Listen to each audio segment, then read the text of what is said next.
अस्सलाम वालेकुम व्यूअर्स, मैं हूं शाकिर सोलंकी।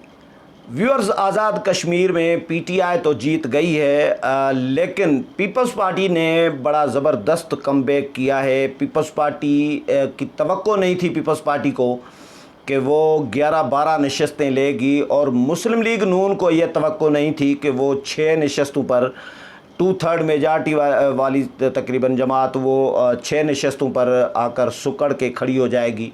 इसकी वजूहात क्या हैं? एक तो पीपल्स पार्टी ने कमबैक कैसे किया, नून लीग का इतना सुकड़ जाना, इसकी वजूहात क्या हैं? इस्टेब्लिशमेंट का रोल डायरेक्ट इनडायरेक्ट गैर महसूस तरीके से जो भी, वो अपनी जगह पर बिल्कुल इसका कोई डिनाई नहीं कर सकता। धांधली भी हुई है, हुकूमत ने बुरे तरीके से धांधली कराई है। इंतज़ामिया, इलेक्शन कमीशन, वफाकी हुकूमत, सरकारी वसाइल का इस्तेमाल, ये सारा कुछ जो गुज़श्ता रोज़ होता रहा, ये सब अपनी जगह पर बिल्कुल चीज़ें हैं। लेकिन कुछ और भी वजूहात हैं मुस्लिम लीग नून के सुकड़ जाने की और पीपल्स पार्टी के कमबैक करने की। वो क्या वजूहात हैं वो मैं आज की वीडियो में शेयर करूँगा।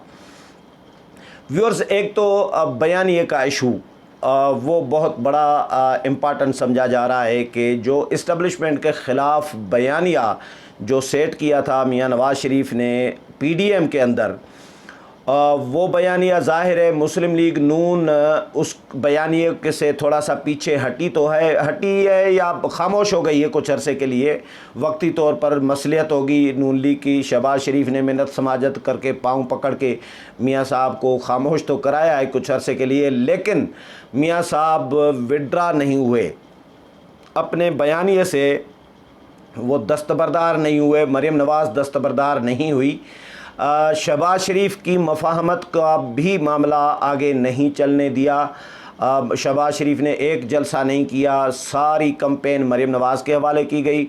और मरीम नवाज़ का जो बयानिया है वो ज़ाहिर है मियां नवाज़ शरीफ का बयानिया है। और चाहे मरीम नवाज़ ने वहाँ पे इस्टेब्लिशमेंट के ख़िलाफ़, इदारों के ख़िलाफ़ बहुत ज़्यादा सख्त बातें नहीं भी की, नून लीग ने बहुत कोशिश की कि इदारों को नाराज़ न किया जाए, इदारों के ख़िलाफ़ बात न की जाए। एक तो कश्मीर में जाकर इदारों के ख़िलाफ़ बात करना ये मुनासिब नहीं होता, इसको अच्छा नहीं समझा जाता। हमारी पाकिस्तान पूरे में तमाम जमातें, चाहे वो मुखालिफ जमातें ही क्यों ना हों, लेकिन कश्मीर में जाकर, क्योंकि उसको भारत फिर केश कराता है, तो ये मुनासिब नहीं समझा जाता कि कश्मीर में जाकर इदारों पे, फ़ौज पे, ISI पे या नाम ले लेकर कोई तनकीद करे या उन पर उनके हवाले से सवालात उठाए तो उन पर बात करे, तो ये मुनासिब नहीं समझा जाता। नून लीग ने इसकी कोशिश की, मियां नवाज़ शरीफ को तकरीर एक भी नहीं करने दी मुस्लिम लीग नून ने, या मियां नवाज़ शरीफ ने ख़ुद नहीं की, या शहबाज शरीफ ने मिन्नत समाजत करके मियां नवाज़ शरीफ को खामोश रखा। एक भी आज़ाद कश्मीर के एक भी जलसे में 45 तकरीबन जलसे किए मरीम नवाज़ ने 8 जुलाई से 19 जुलाई तक।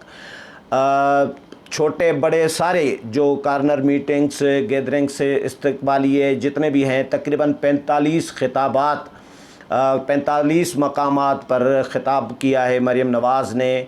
लेकिन मरीम नवाज़ उतनी सीटें नहीं ले सकीं। इन 45 खिताब में मासवाए 1-2 तकरीरों के, जिसमें इमरान खान को पर तनकीद करते करते ये भी कहा है कि उनके बड़ों को मैं बड़ों को भी ये कहती हूँ, या फिर ये सेम पेज इस किस्म की बात की है। लेकिन जो बयानिया जिस तरह पीडीएम के जलसों में पेश करते थे, इस तरह नहीं किया। यानी नून लीग ने स्पेस लेने के लिए कोशिश की कि इदारों को नाराज़ न किया जाए, कोई ऐसी बात न की जाए, हत्तल इम्कान कोशिश की गई। उसके बावजूद हल्की फुल्की म्यूज़िक नून लीग ने चलाई, मरीम नवाज़ ने। लेकिन मियां नवाज़ शरीफ बिल्कुल खामोश रहे। वो मरीम नवाज़ के जलसे देखते रहे, वीडियो लिंक पर बैठे रहे। मरीम नवाज़ तालियां बजवाती रहीं कि मियां साहब वीडियो लिंक पे आए हैं, लोग कारकुनों को बताती रहीं।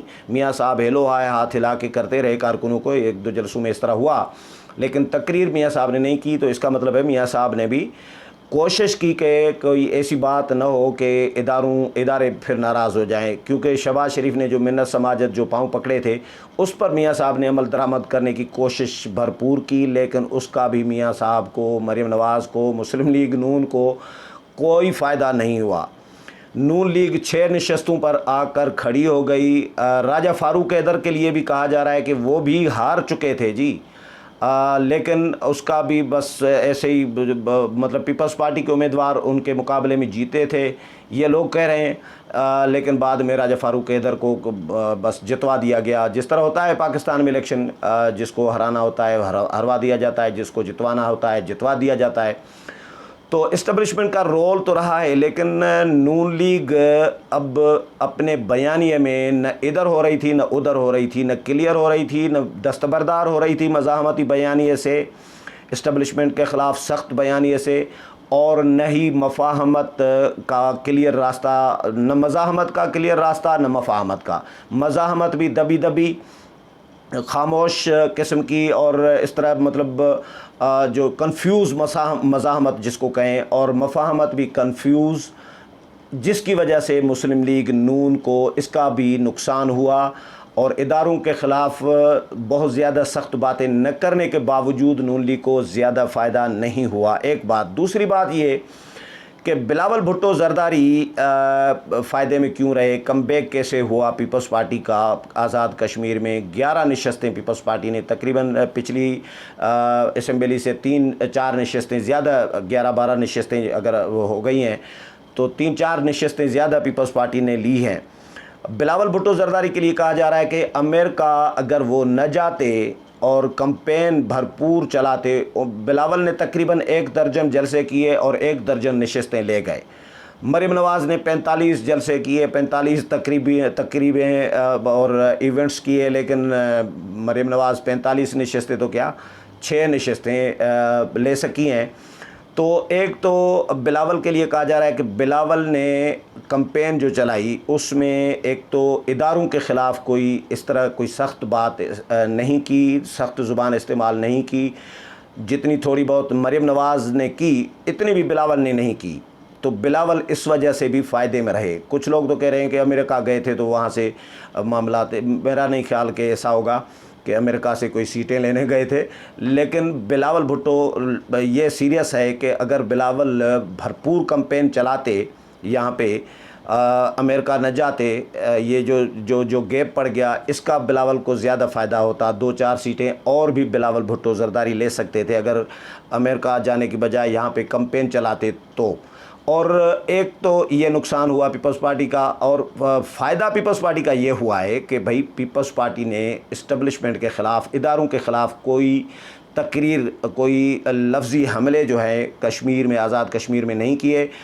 इसका पीपल्स पार्टी को एडवांटेज हुआ। और एक एडवांटेज पीपल्स पार्टी को ये हुआ कि अली अमीन गंडापुर ने जो भुट्टो साहब को गद्दार करार देते रहे, क्योंकि कश्मीरियों का एक जज्बाती वाबस्तगी रही है भुट्टो साहब के साथ, तो जिसका आपने रिज़ल्ट भी देखा कि जूते भी पड़ रहे थे अली अमीन गंडापुर पर, पथराव भी हो रहा था। तो लोगों ने नापसंद किया अली अमीन गंडापुर, मरीम नवाज़ के ख़िलाफ़ जो बातें कर रहे थे, मियाँ नवाज़ शरीफ के ख़िलाफ़ जो बातें कर रहे थे। अब नून लीग और पीपल्स पार्टी, या ज़ाहिर पीटीआई तो अब गई है, पहले तो नून लीग और पीपल्स पार्टी थी, नून लीग से पहले फिर सिर्फ पीपल्स पार्टी और मुस्लिम कॉन्फ्रेंस वगैरह थी। तो ये जो बातें हैं अली अमीन गंडापुर की, जो बयानिया था, जो तकरीरें थी, वो कश्मीरियों को अच्छी नहीं लगी।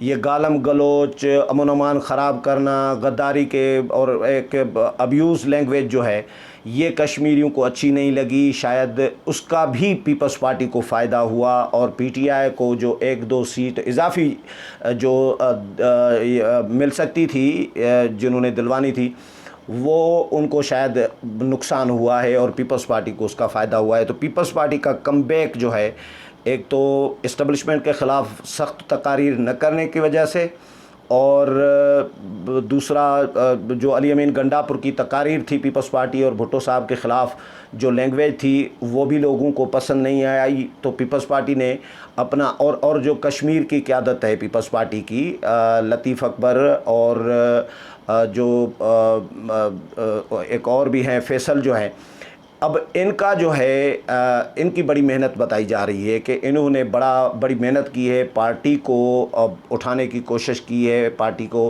कारकुनों के साथ इन टच रहे हैं, मतलब मुसलसल ये फ़ाल रहे हैं।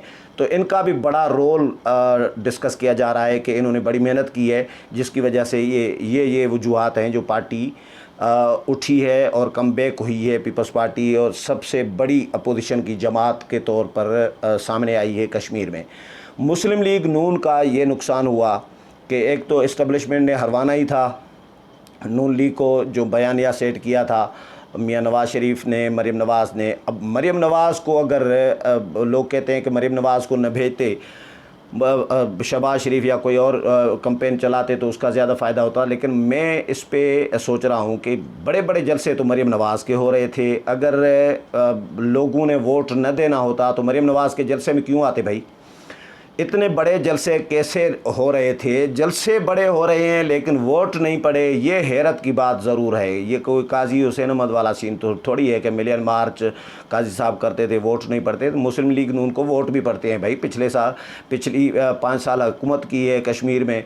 अच्छा, एक नून लीग का नुकसान ये भी है कि सरदार जो राजा फ़ारूक हैदर हैं, जो वज़ीर आज़म हैं अभी कश्मीर के, उनकी परफॉर्मेंस के हवाले से, उनके रवैयों के हवाले से, कश्मीरी सहाफ़ी भी हमारे बहुत सारे यार दोस्त हैं, कश्मीरी जो वर्कर हैं पॉलिटिकल, वो जानने वाले हैं, उनसे हम डिस्कस करते रहे हैं। तो वो ये बता रहे हैं कि एक तो राजा फ़ारूक हैदर में प्राउडली एक मुतकब्बराना एक उनका रवैया कारकुनों के साथ रहा है। उन्होंने कारकुनों की कोई परघोर नहीं की।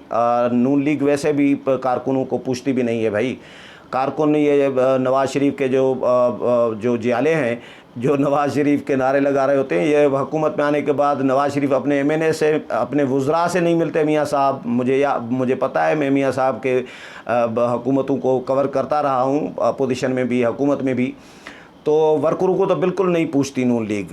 मेरे व्यूअर्स भी बहुत सारे नून लीग के वर्कर होंगे, वो भी बता सकेंगे कि भाई नून लीग उनको लिफ्ट कराती है, नहीं कराती। लिफ्ट कराती है तो पीपल्स पार्टी अपने वर्करों को कराती है। पीटीआई तो कोई पार्टी है ही नहीं ना। पीटीआई तो एक जत्था है, एक मतलब एक जो फ़ैन क्लब जिसको कहें इमरान खान का, वो है, पार्टी नहीं है। और इमरान खान एक एजिटेटर, एक मोटिवेटर है, वो पॉलिटिशियन नहीं है। क्रिकेटर, एजिटेटर, मोटिवेटर, ये आप कह सकते हैं, इमरान खान का नाम दे सकते हैं। सियासतदान नहीं है इमरान खान। और पीटीआई भी एक फ़ैन क्लब या एक जत्था है, ग्रुप है, ये पॉलिटिकल वर्कर नहीं है। नून लीग अब पॉलिटिकल जमात बन चुकी है, अब जिस तरह पीपल्स पार्टी है।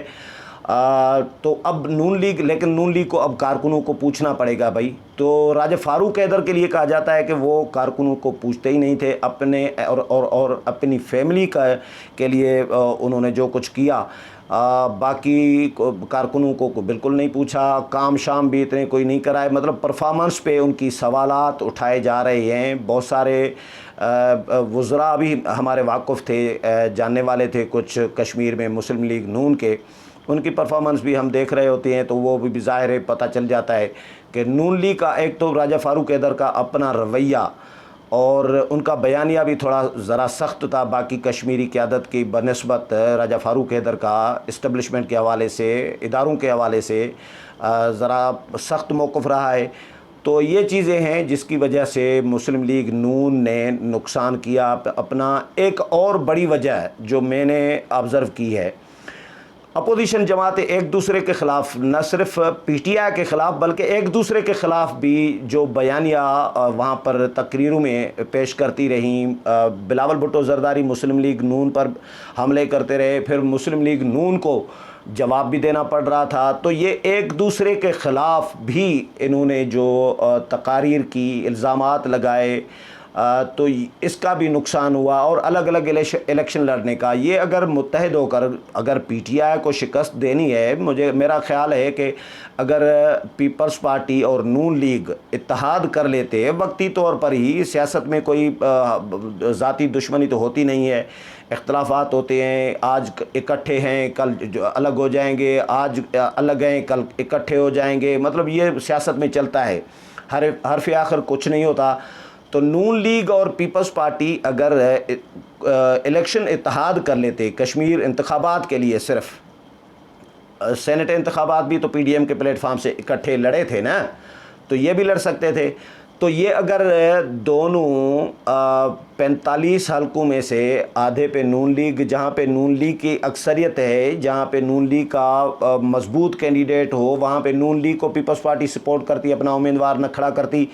जहाँ पे पीपल्स पार्टी का उम्मीदवार मजबूत समझा जाता कि यहाँ पे पीपल्स पार्टी की अक्सरियत है वोटरों की और ये मजबूत उम्मीदवार है, ये इलेक्टेबल है, तो वहाँ पे नून लीग अपना उम्मीदवार खड़ा न करती, पीपल्स पार्टी को सपोर्ट करती। तो ये अगर 45 में से 22-23 हलकों में अगर फ़र्ज़ करें ये आधे पे वो आधे पे वो इस तरह करते, तो ये हो सकता है ये 30-35 सीटें भी निकाल सकते थे।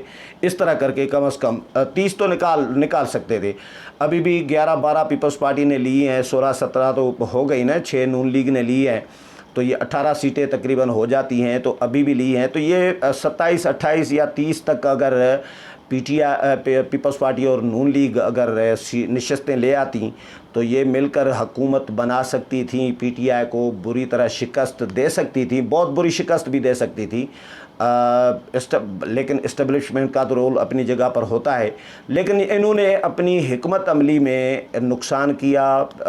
प्लानिंग जो थी अपोजिशन की मुत्तहिद न होने की वजह से या मिलकर इलेक्शन न लड़ने की वजह से भी दोनों ने अपना अपना नुकसान किया।